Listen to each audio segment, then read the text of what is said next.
We will begin with the invocation. We're going to welcome Reverend William Davis, pastor, St. Anne Roman Catholic Church.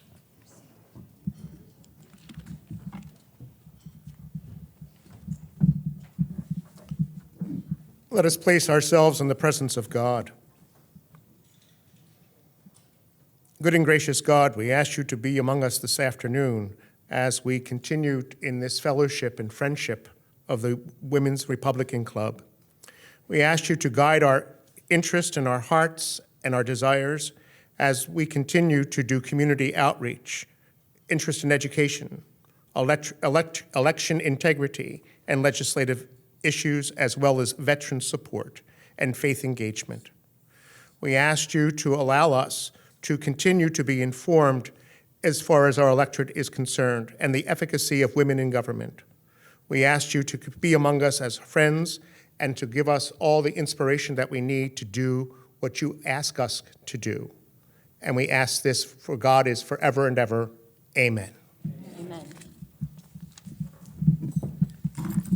Thank you, Father Bill. I'd like to welcome Matthew Buchholz, 23 years of active duty as a Marine. He will lead us in the pledge. Please stand. All right. Ladies and gentlemen, please join. I pledge Allegiance to the flag of the United States of America and to the republic for which it stands, one nation, under God, indivisible, with liberty and justice for all. Thank you, Matthew.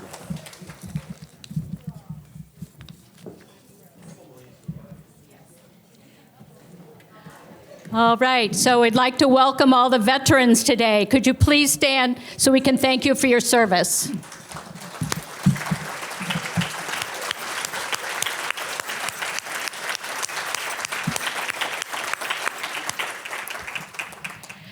We have 600 members. Quite a few new members are here today. Could you please stand? We'd like to welcome you.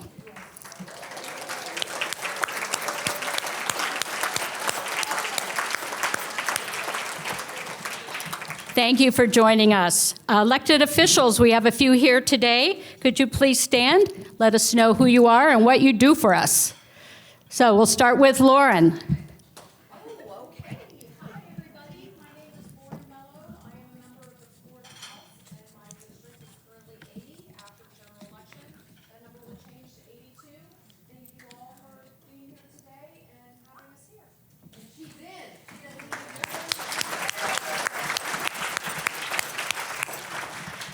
Crystal. Hi, I'm your clerk of court, and thankfully I am not running for anything in 2020. I got 4 years, 24, and thank you all for your support of our office, and if we can do anything for you, you are the public we serve, so let me know. Jen. And I'm Jen Mitchell, I'm currently the chair of the Collier County School Board, and I am running for re-election, and it's a countywide vote. Thank you. Okay, we have quite a few candidates here today. Could you please stand? Tell us your name and the office you are seeking. Tim, we'll start with you. You stood up first. All right, my name is Tim O'Shea. I'm running for School Board District 5, and we made it through the primary. I got 40% of the vote compared to my opponent, which got 26% of the vote. Jerry.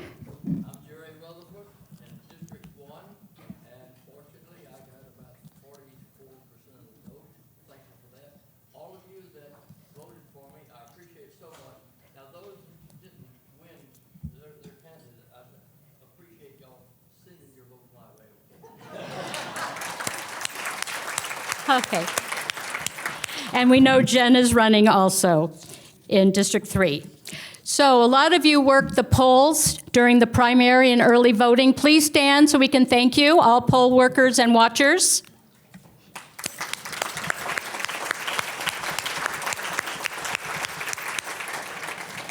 Thank you. It's so important. And we need all of you and the rest of you to help with the general election. So I had a graphic prepared that some people didn't feel was very pleasant. So we're just going back to our screen. It was actually a picture of Joe Biden ripping up the Constitution. Last month at our luncheon, when we gather, we were outraged at the FBI raid on Mar-a-Lago. This month at our luncheon, we are outraged at the speech given a week ago by our sitting president, referring to MAGA Republicans as the greatest threat to our country. Biden said MAGA Republicans do not respect the Constitution, but his policies threaten our First and Second Amendment rights. He said MAGA Republicans do not believe in the rule of law. But who defunded the police, refused to prosecute even violent criminals, and opened our southern border? Biden called MAGA Republicans semi-fascists who promote authoritarian leaders. The deep state has colluded with big tech. The administration has imposed mask and vaccine mandates, and the DOJ has weaponized our intelligence agencies. Biden said MAGA Republicans fan the flames of political violence that are a threat to our personal rights, while they kept silent through the 500 riots that killed over 30 people. And they continued to allow Supreme Court justices to be intimidated in their own homes. Biden claimed that MAGA Republicans are destroying American democracy.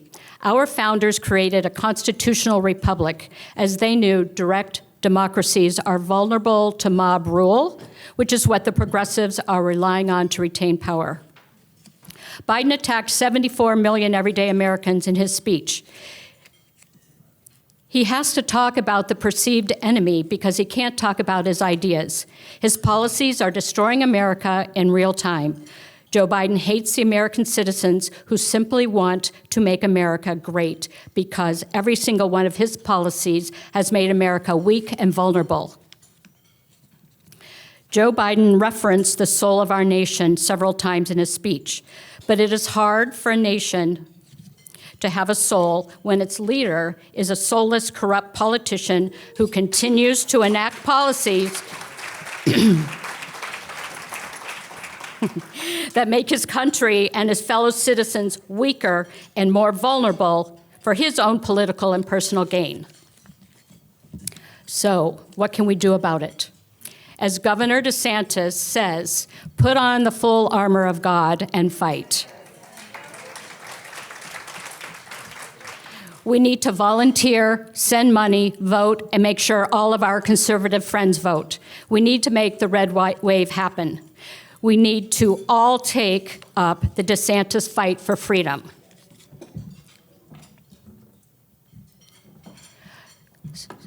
Sunday, we remember 9/11. It's the 21st anniversary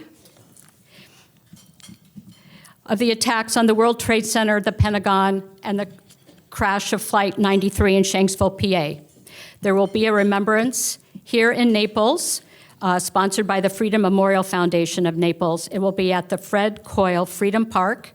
The ceremony will begin at 6:30. There will be votives and flameless candles provided for all. It's free. Bring chairs and water. It's Sunday from 6:30 to 8:30. So, some club announcements. Please join us at Shula's after the luncheon. Have a cocktail. Continue your conversations.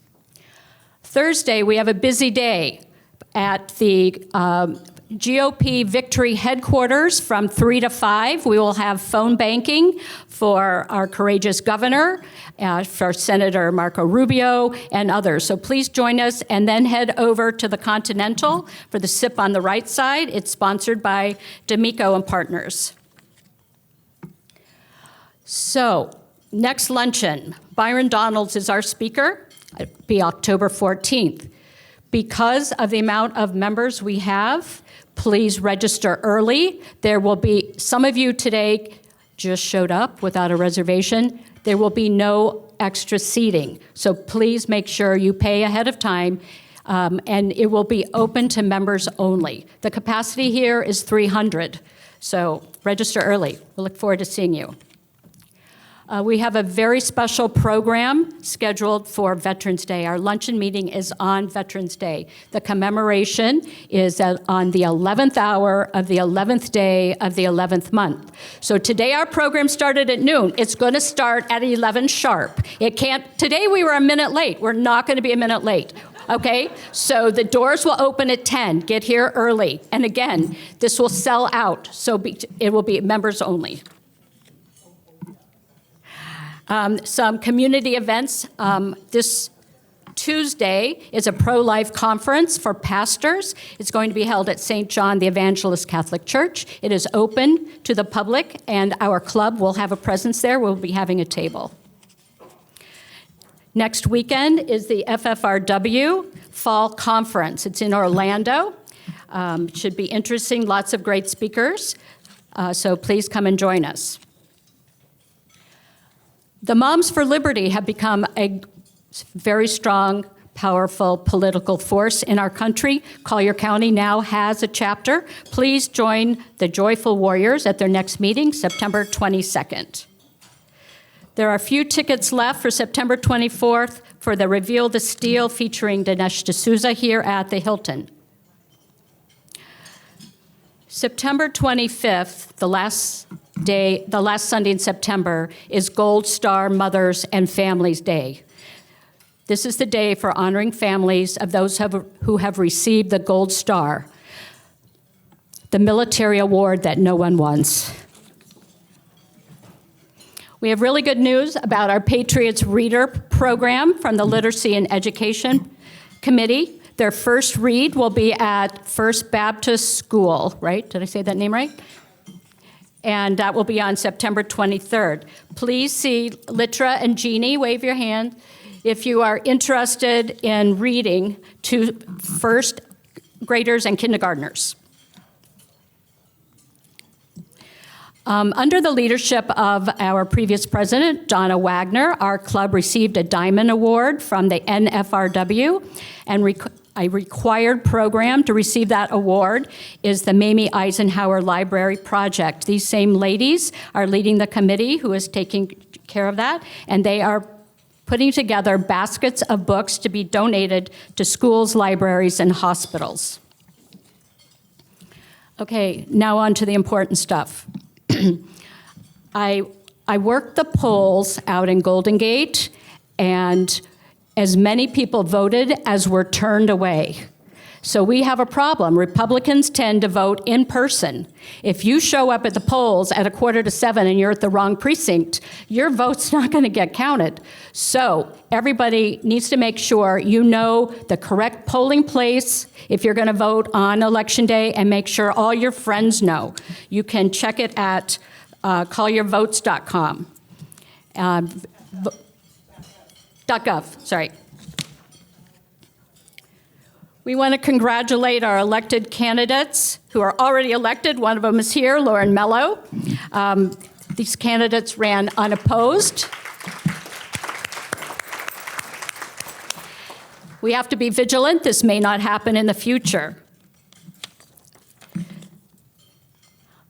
On the ballot, we have federal offices, and some of these are tight races. We've got Marco Rubio. We've got District 18, Congressional District 18, 19, and 26. So we need to make sure we get out and work for Byron, perfect timing.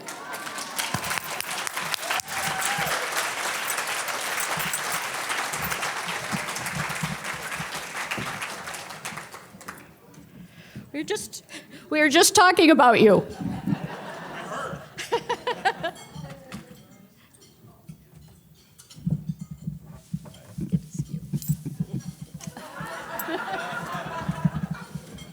You got to be careful with kisses on the cheeks, you know, things. I'm playing.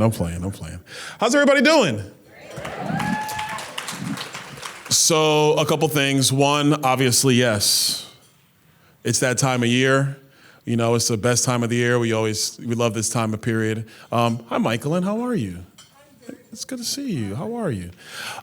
First and foremost, a couple quick things. One, we are going to take back the House of Representatives this November.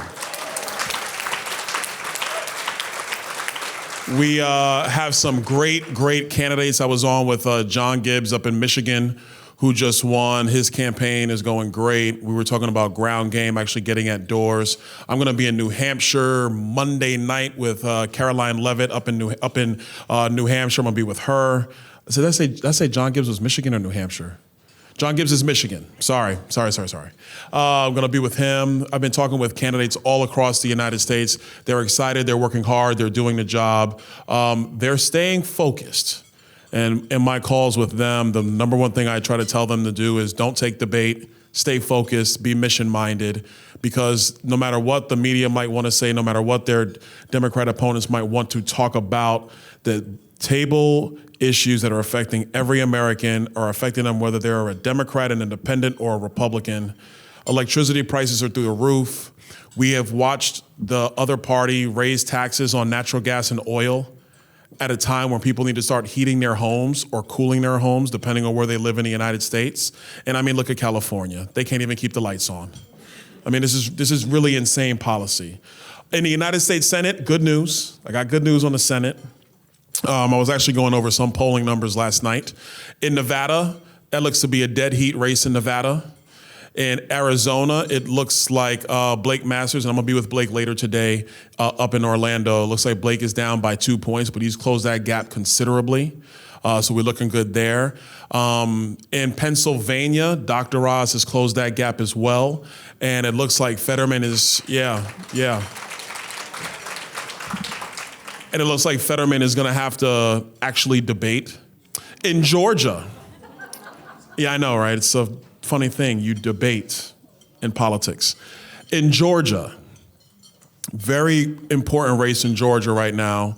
What we have is Herschel Walker in the last 4 polls is up anywhere from 2 to 4 points. Big race, big race. I feel good. I think Herschel's going to pull this thing out. Now Raphael Warnock wants to debate. This is a very interesting business. I got to tell you, President Trump was right. We actually go back into session next week. So we go back next week. So I wanted to stop by here before I left because we're heading back to Washington. Time to get the job done up there. We're trying to figure out the continuing resolution. There are certain things that House conservatives want to see because we don't want Nancy Pelosi and Chuck Schumer basically funding the government through next September. We do not want that. And that's the big business. I have some news. Well, I guess I'll say it here. It's fine. I love y'all. It's not public yet, but I've decided to throw my hat in the ring to run for conference chair in the Republican Party and Republican leadership. We'll see how that goes.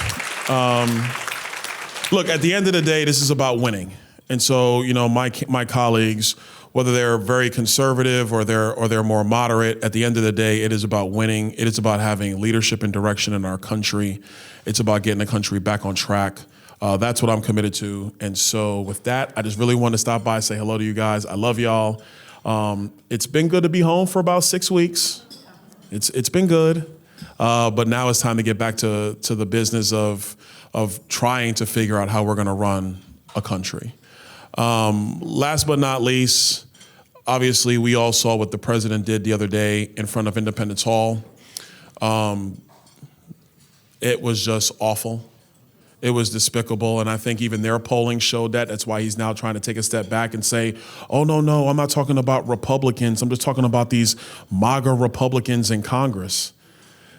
So I was on Fox, and I said, well, I guess I'm a MAGA Republican in Congress, and here's what I stand for.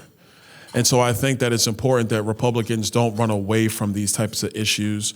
We walk right into them. I think we have the candidates and we have the strength to do it. Our guys are out there raising the money. Last thing I'll say, do not get overwhelmed by Democrats and the amount of money that they raise.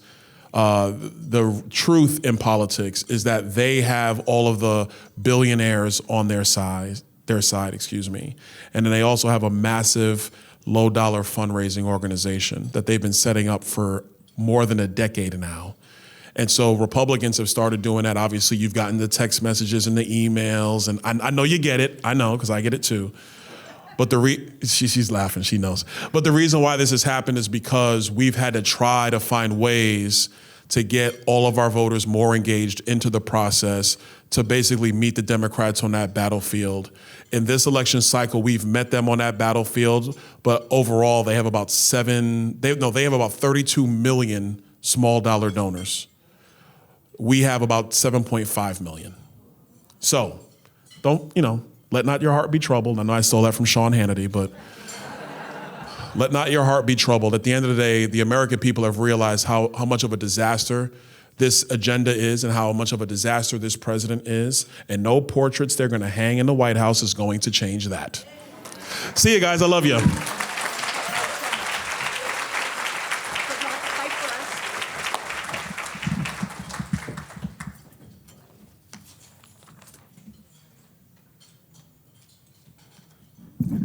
All right, state offices on the ballot. We have the governor and his cabinet, the attorney general, chief financial officer, and commissioner of agriculture. We need to get all of these people elected.